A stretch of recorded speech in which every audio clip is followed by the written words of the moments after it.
This is Death in Ice Valley, an original podcast series from the BBC World Service and NRK. Even 47 years on, many witnesses have a vivid recollection of the Isdal woman and how old she looked. But looks can be deceiving. Your age is written in your teeth. I'm Neil McCarthy. And I'm Marit Tigraf. This is episode 8, Case Closed.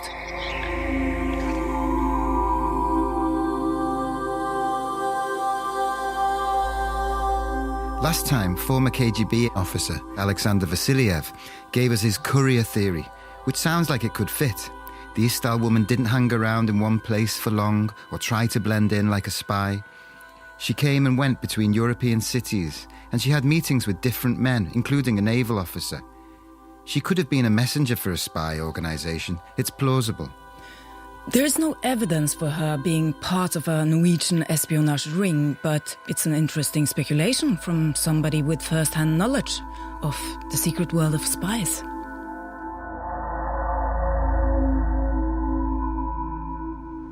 Let's return to the science for a while to help us with this case. It will keep things in Scandinavia. It's a cold night in Stockholm.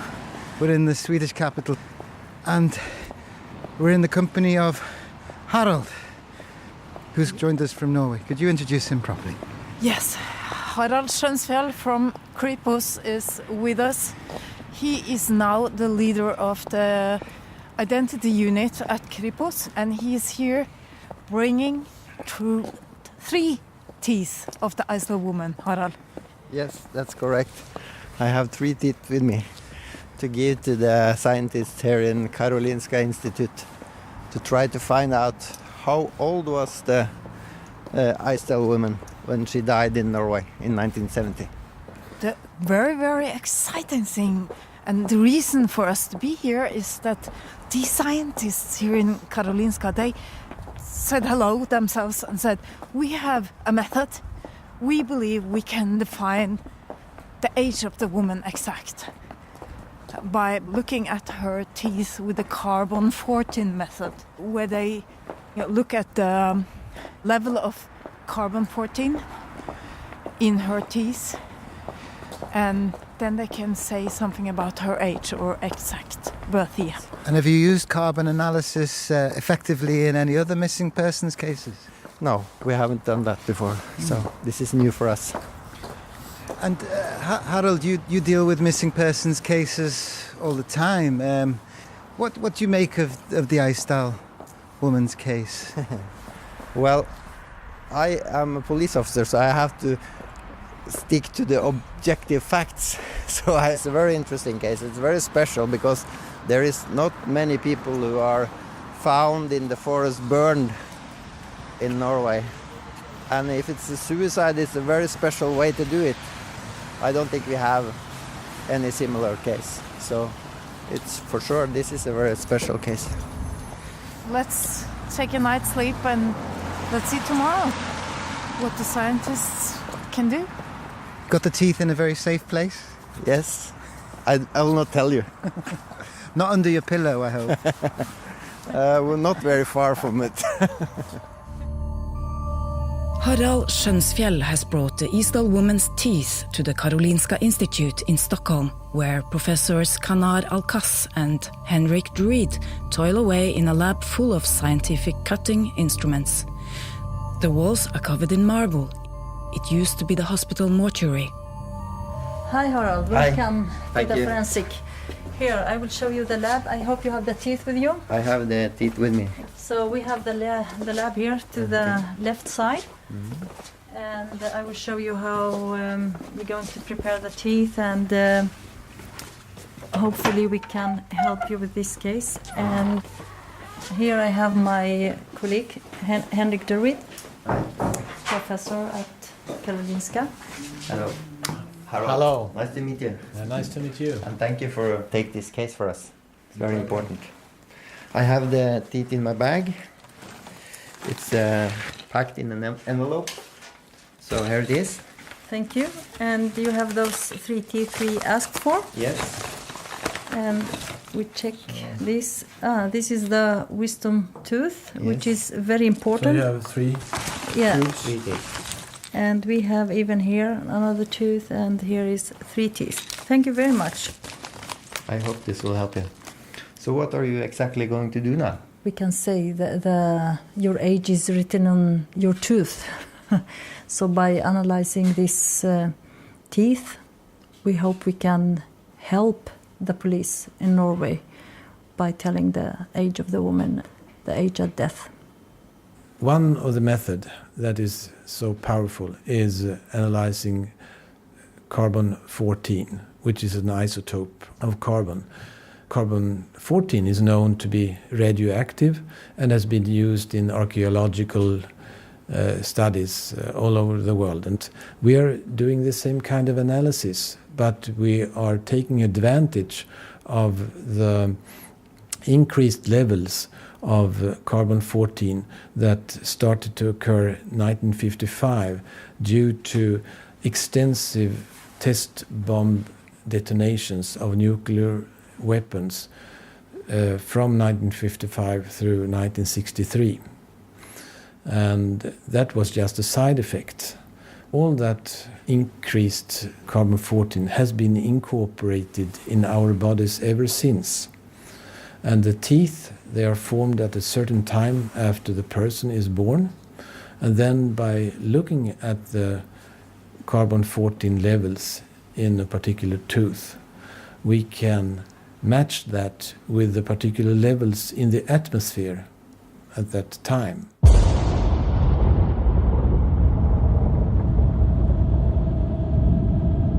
I'm not scientific at all, but I think I get this. The carbon-14 levels in the atmosphere went up during the period of the open-air nuclear tests. So if a tooth was formed after the testing had started, it will contain varying levels of C14. We think the Isdal woman was born in the early 1940s, according to all her hotel registration cards, which contained a lot of false information, we know, but we're assuming the year of birth she wrote down was probably close to the truth. So most of her teeth would have been developed by the time the nuclear tests started. That's why they wanted to analyze the wisdom tooth. That tooth is formed in late childhood, so if she was born in the early 40s, that tooth should contain an amount of C14 relating to a specific year.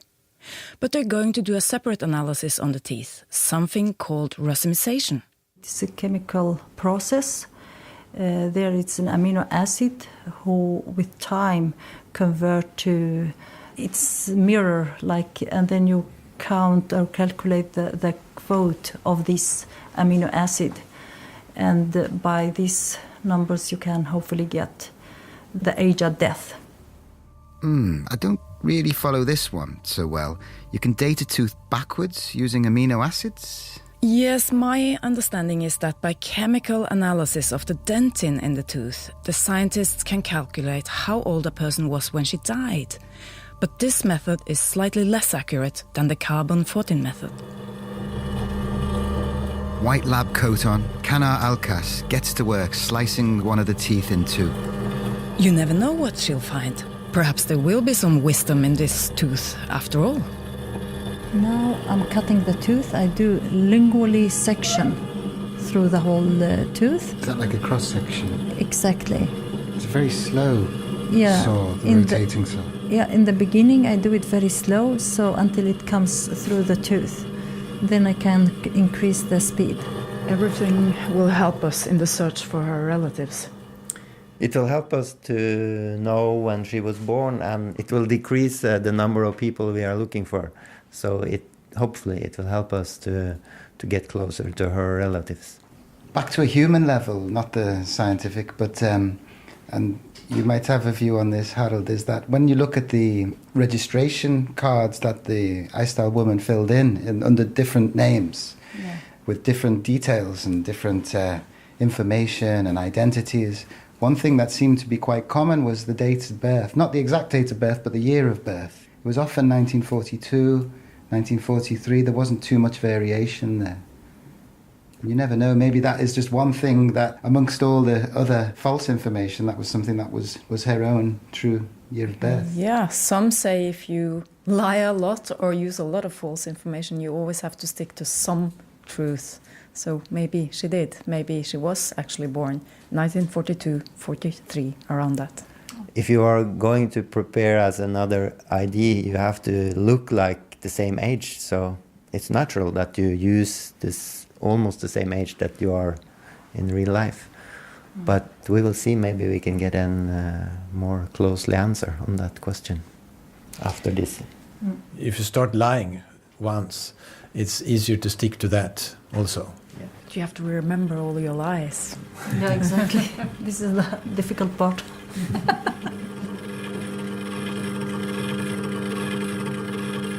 Okay, and how long will it take to get this result? We hopefully the carbon dating take maybe 3 weeks, and the rasmization, the amino acid analysis, will be done by end of this month, hopefully. Okay, thank you very much. Thanks.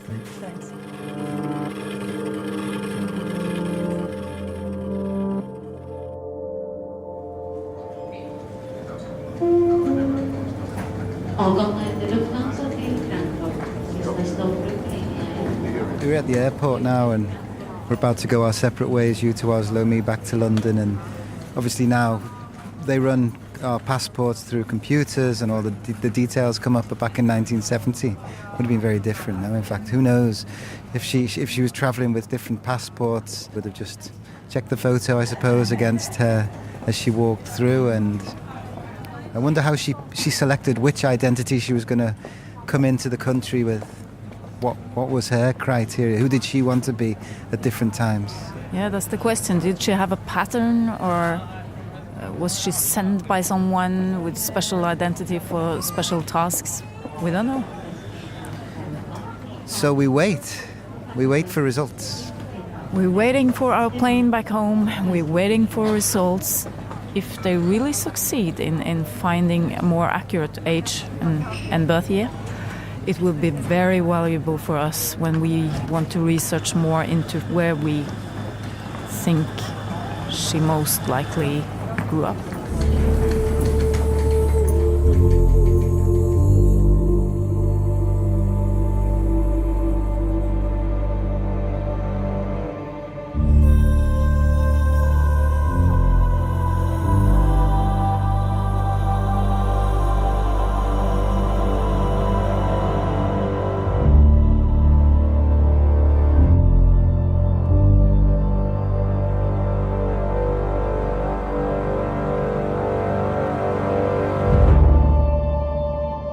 Let's head for the first time to our Isdal headquarters at NRK in Oslo, with your colleagues Ståle Hansen and Øyvind Bjerskile, also experts on the case, in front of a very orderly, very Scandinavian crime board full of post-its, and also an illustration of the Isdal woman in the middle. Well, this is a timeline of the Isdal case, which is based on the police investigation documents, where we have actually put up yellow notes for each day, what happened each day, because it's an enormous amount of information, and you need to get a system on it to understand how the case moved, and then it's very useful to use this chronological type of timeline. So if our heads are too full of information, we can walk over here and try to get the system of it all. So what have we got here? Back at the time when police were looking into the case, they started it as like a big murder investigation, and they got together all their best investigators, the experienced ones, and they investigated for some weeks. But just before Christmas in 1970, they somehow seems to have concluded it's a suicide. And there was a big press conference, and after the press conference, the newspapers wrote that the police thought it was a suicide. And we have a small recording from that press conference made by the NRK at the time, telling the story. And at the time there had been quite a bit of speculation in the media, so the press conference was sort of an answer to it. It's black and white TV footage showing a room full of men in suits smoking cigarettes, some of them taking notes. Oscar Hordnes, one of Bergen's police chiefs, is speaking. And he tells about the investigation leads so far in the investigation, the autopsy saying about tablets being found in her stomach at the autopsy, and that they had different identities, not real identities. And that it's clear she's been in Norway for quite some time, traveling around. But they don't know why. Why is she traveling around? Someone's asking a question. He's asking, was she a spy? And the police boss says, no, I think I can certainly say there's no leads leading to her being a spy. And that's very strange for us today, because we know today the secret police was actually investigating that at the time.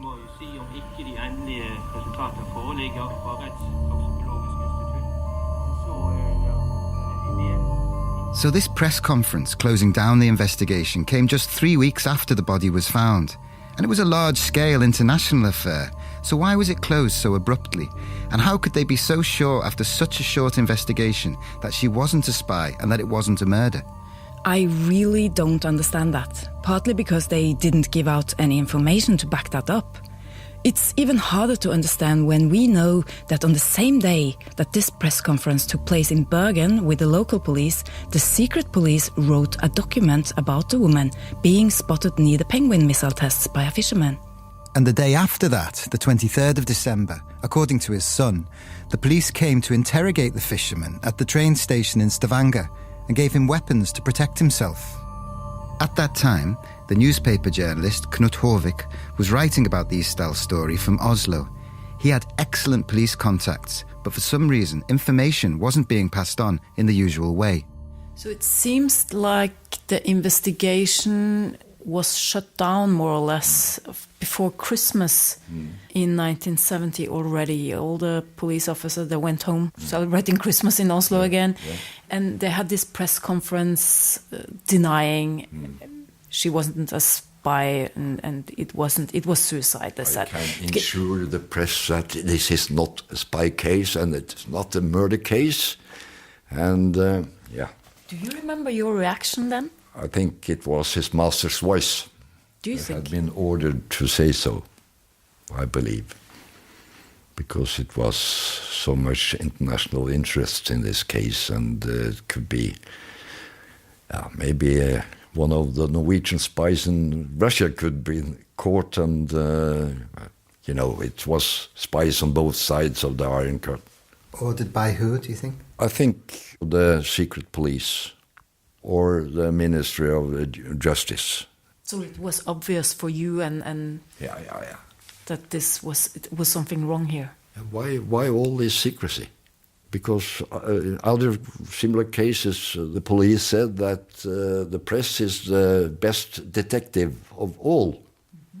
Why didn't we get any more? It was a cover-up, I think. With this in mind, Vasiliev's theory of the Isdal woman being part of a Norwegian espionage network gone wrong isn't perhaps so far-fetched. Yes, and Håvik had his suspicions heightened when he looked into the police documents on the case. Some documents has disappeared, and I got all the documents because from the police, from the chief commissioner in Oslo. Because I wrote stories for him in the Nordic Police Chronicle, which came out every year. And I got all the material from the investigation. And among the documents, it was an envelope with, I could feel it was a tape in it. Recorded tape. And in the front of the envelope, it was written, "This envelope can only be opened by permission of the chief of the secret police." And I understand that NRK, the Norwegian Broadcasting, has got all the documents as well, but the tape wasn't there. That's right. Why There was no has tape. this tape disappeared?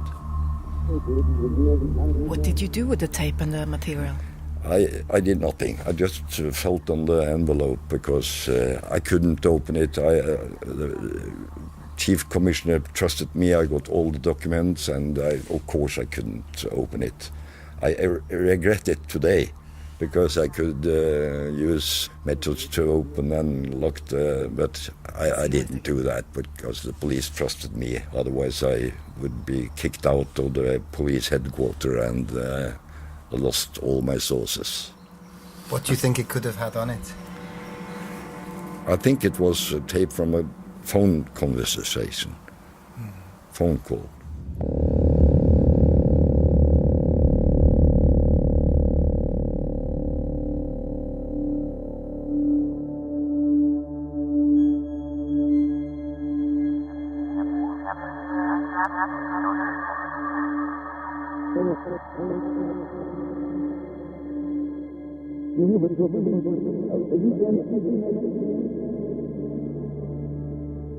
Back to the Isdal woman herself. One of the most interesting clues she left behind was her handwriting. Remember, that was key evidence in 1970 for the police in matching her different identities on the hotel registration cards. Yes, but handwriting analysis has come on a long way since then. There is an expert at Kripos who has attempted to see whether the handwriting can reveal a new direction for us. Her name is Gunhild Isager. This does not look Norwegian to me. So different countries do have recognizable handwriting? Different copybook models, yes, in schools. Copybook models? You mean when they're teaching children how to write, they follow certain characteristics? Yeah, that's right. So we contacted Germany, we contacted Slovenia, we contacted Belgium, Switzerland, because it was suggested to us, both from Switzerland and Germany, that they suspected France and a French way of writing. And we contacted 2 laboratories, and independent of each other, they said, yes, we recognize these features. This is according to older French norm. This is a sort of old-fashioned kind of French handwriting. Yeah, and one of them, he sent us some old French letters. There isn't a lot to go on here. So this is the T. You see that they connect it, and then they write a bar across the stem of the T. Yeah. N. He also mentioned the way of signing. You can see this is from the letter. They write diagonally and draw the line underneath. I wonder whether signatures are the biggest giveaways. No, I would have said the T. I know it's just one letter, but it's not common. And handwriting examiners around Europe, they've said, no, this is not from our norm. So the French laboratories, they confirmed we know this type of writing. Yes. I would say it's not conclusive in any way, but France is the nearest we've got so far. Belgium is half Francophone, half Flemish. Could it be that she was from the French-influenced part of Belgium? Of course. Because she's signed in as a Belgian more than any other nationality, yes, isn't she? I quite agree. This really is a significant development, because when we were looking at the hotel registration forms, you, as a fluent German speaker, could tell that she made mistakes in her written German. And now the handwriting experts are pretty sure that she learned to write in a French-speaking country when she was younger. The isotope tests on her teeth told us 2 things: that she probably started her life in southeastern Germany, Nuremberg area, but by her teenage years she had moved direction west, and there were a few possible places. And this new information makes the hotspot on the German-French border particularly interesting for us.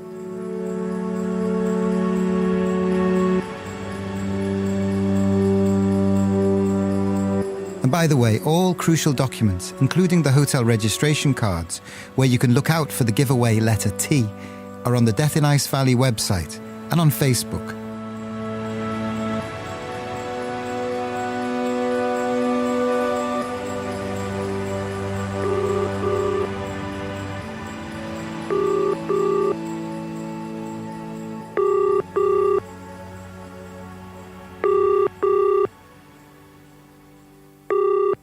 Hello, Neil. Hi, Marit. Hi.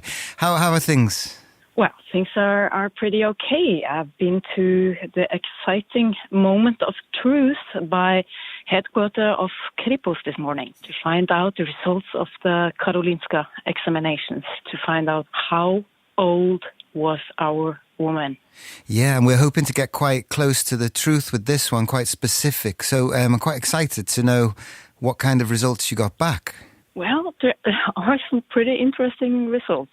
Well, let's go through it. The carbon-14 method, which is the method where they had the greatest expectations. So the thing is, first result, she had, let's call it a normal base level of carbon-14 in all the 3 examined teeth. Mm-hmm. So that's the first result. So then came this other method in use, and they were quite satisfied with their examinations. It's a quite technical method, difficult to understand. But this other method was successful. They also used 3 teeth, and 2 of the teeth made the exact same result. Right. Be prepared now, saying this woman was 45 years old when she died. 45? Yes. So this is a woman born around 1930, but most likely born in the 20s. How interesting. She's much older than we'd always imagined.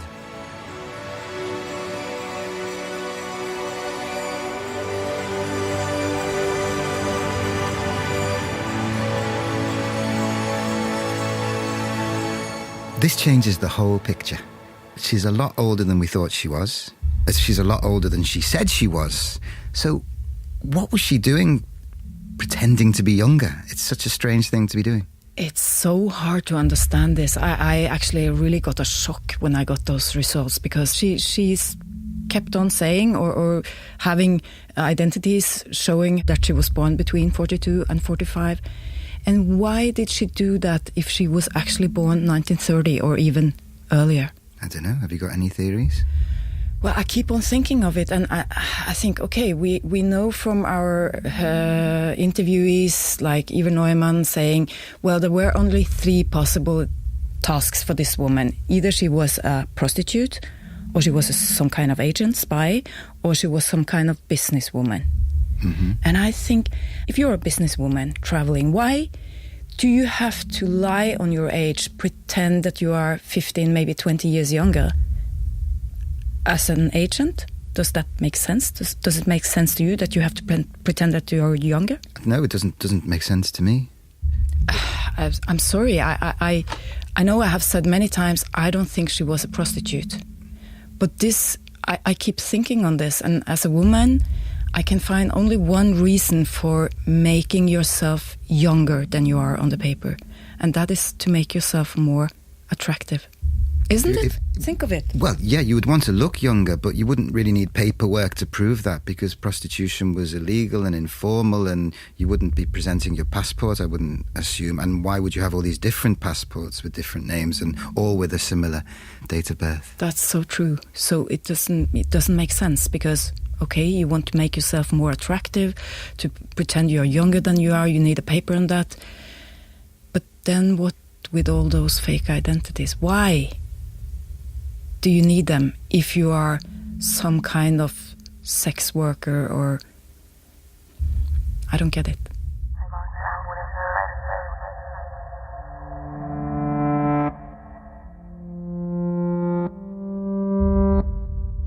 Another possible answer could be that she wanted to show that she was around the age of 30 because perhaps it raised less questions about a single woman travelling alone. If she was 45, perhaps there'd be an expectation that she'd be married, or she had to put those details down in hotel registration forms or wherever she was being asked, whereas saying she was a 30-year-old travelling alone, it was going to raise less questions. The society was different back in 1970. Maybe it wasn't that common that a mature woman with 45 was traveling alone.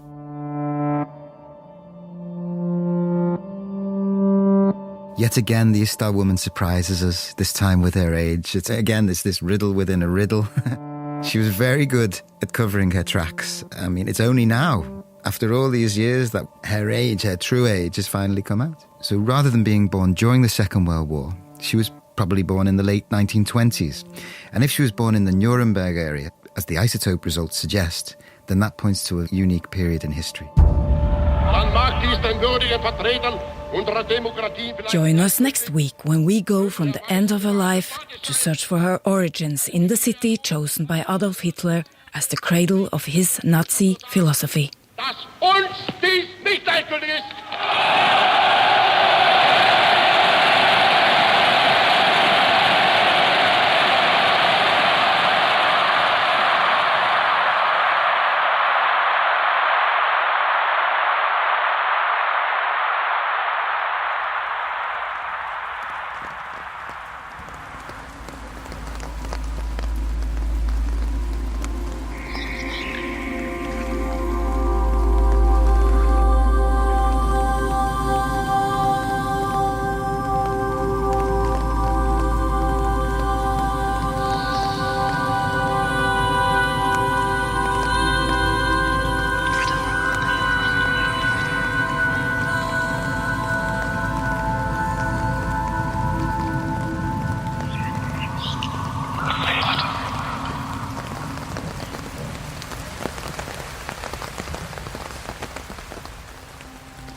Episode 9, when we'll be following the Istal woman's story to Germany, will be released next Monday.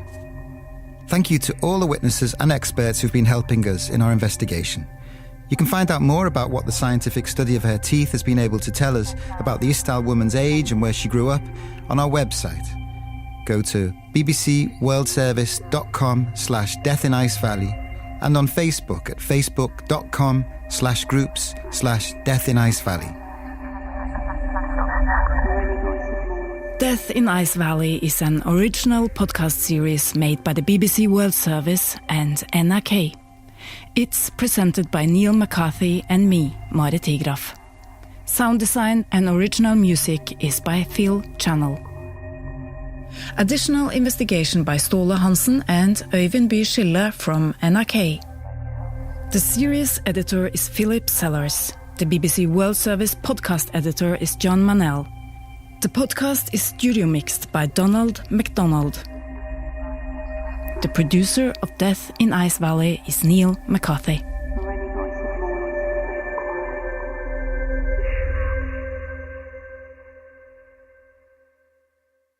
Just before we go, a reminder about the assassination. We've got a feeling if you like our podcast, you'll like that too. It's a 10-year investigation from the BBC World Service into the murder of a woman who was one of the most prominent politicians in the world, Pakistan's Benazir Bhutto. Search for The Assassination wherever you found this podcast. Thanks for listening.